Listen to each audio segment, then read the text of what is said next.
U.S. Marines paid to build this clinic in Nawa district in Afghanistan's Helmand province. A previous clinic in the village was looted by the Taliban 5 years ago.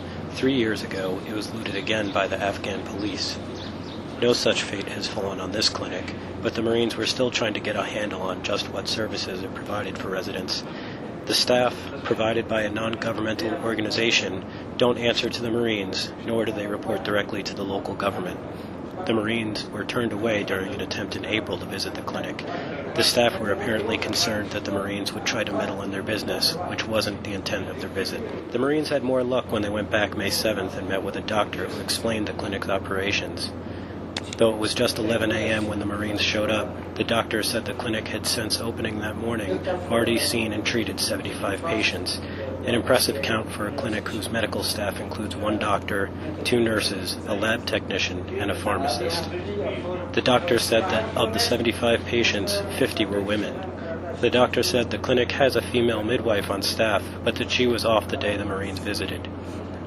Sergeant Melissa Richardson, a member of a female engagement team assigned to Nawa, had hoped to talk with the midwife, but agreed to come back later in the week.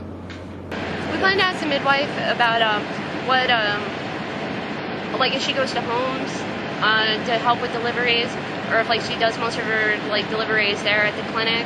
Also, we're going to ask her about what actually goes on in the clinic, because they said that she only really deals with the family planning and stuff, but she's in there, so we're going to see if they're actually doing the training for the women, and what kind of how she feels the health care is for the women and if they're being treated properly. Sergeant Richardson went back to the clinic on May 12th. The midwife still wasn't around, which is making her suspicious.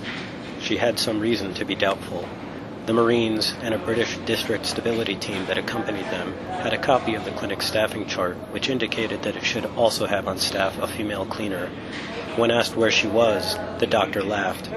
"It's not in our culture to allow women to work," he said through an interpreter. Instead, the clinic's administrator, who wasn't around, hired a man to clean. While it appeared the cleaner had quite a bit of work ahead of him, Major Johnson, a civil affairs team leader who was along for the visit, said it appeared relatively clean by Afghan standards.